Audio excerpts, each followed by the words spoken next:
Hi, I'm Susanna and this is my January reading wrap-up and February hopefuls. I finished 3 books in January, but since only one of them is fiction, I'm mostly going to be talking about this book. This is The Power by Naomi Alderman. This is a dystopian fiction. All around the world, teenage girls discover that they have a power to hurt, even to kill.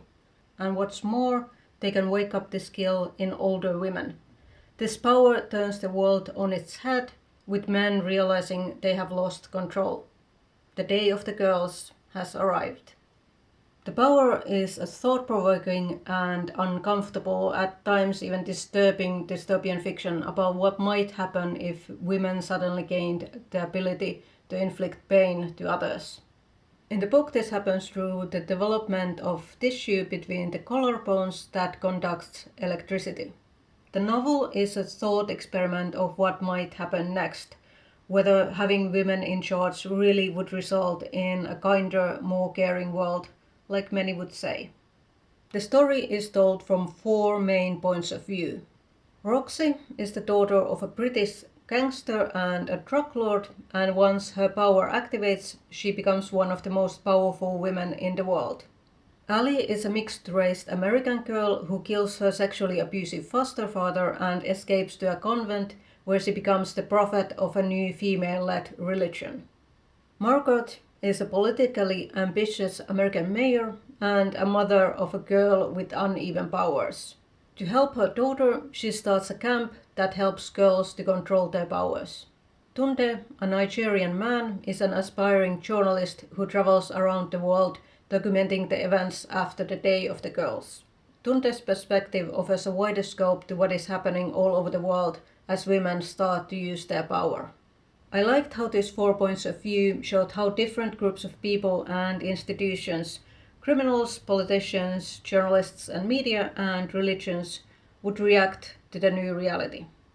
However, all 4 main characters are in some way extraordinary, whether in the amount of power they have or the way they are willing to exploit the situation. There are no ordinary people trying to cope with the new reality.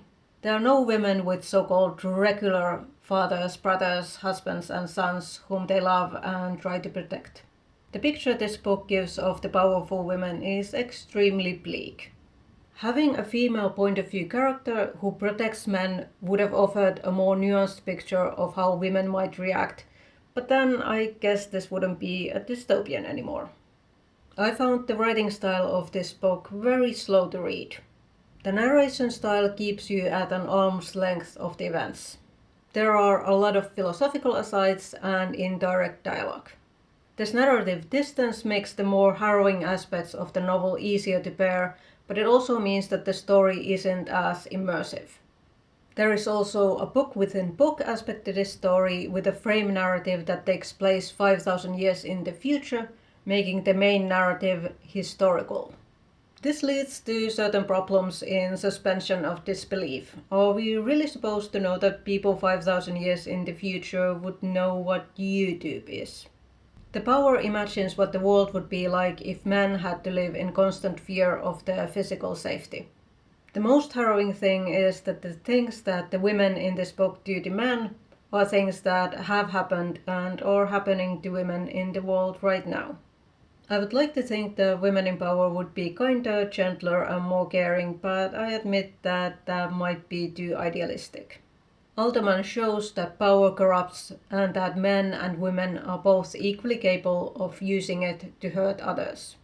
This book doesn't give easy answers. Instead, it leaves you with a question. How would you use the power if it was given to you? This was definitely a 5-star read and I would highly recommend it to everyone. It's not an easy book by any means, but it stays with you and hopefully inspires you to build a better world. I also finished 2 non-fiction books. Thomas Hagg's The Novel in Antiquity is an introduction to ancient Greek romance novels. The book gives basic information about the emergence of the genre, its readership, and its later imitators and admirers. The book also introduces the 5 extant novels and their contents. It also talks about the fragments of other novels that we know so little about.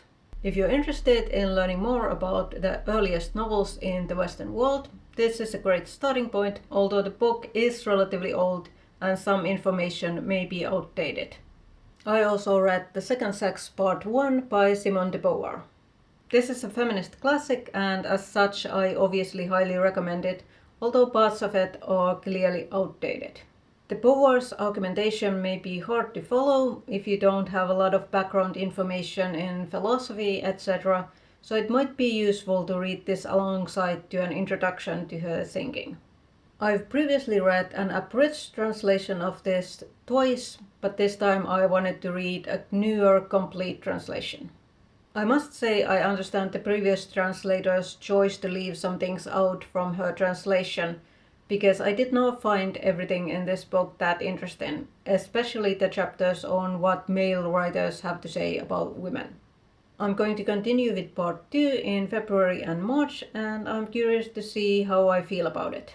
I remembered when I read this book the first time I preferred the second part, and on the second read I preferred the first part, so it will be interesting to see whether I like the first or the second part better this time. I'm currently reading 3 books, and there are also 4 other books I want to start in February. I'm reading another non-fiction book about the ancient Greek novels. This is Narrative and Identity in the Ancient Greek Novel by Tim Whitmarsh. I'm also reading a historical fiction set in ancient Assyria. This is Hajusten tekijän tytär by Kaisa Åkerman. I have about 100 pages left of this book, and after I finish this one I'm going to start reading The Count of Monte Cristo by Alexander Dumas, presuming that my book order comes in time. I ordered it a couple of weeks ago, but I still haven't got it. In January I started the Caraval trilogy by Stephanie Corper, and in February I'm going to finish the first book, Caraval, and I'm going to start the second book, Legendary. And like I said, I'm going to continue with The Second Sex by Simone de Beauvoir and start part 2 in February. And the final book I want to read in February is another non-fiction about ancient Greek novels. This is Oxford Readings in the Greek Novel. So here are all the books I want to read in February. I also want to mention a big reading project I want to do in March, April and May.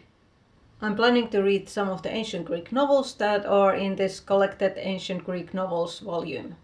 It would be fun if I could find someone else who would be interested in reading these novels with me and do a sort of buddy read. So if you're interested in finding more about what ancient Greek novels were like, you can find more information in my Instagram. The link is in the description. Anyway, those were my January reads and my February hopefuls. Let me know in the comments what your favorite book in January was, and I'll see you in my next video.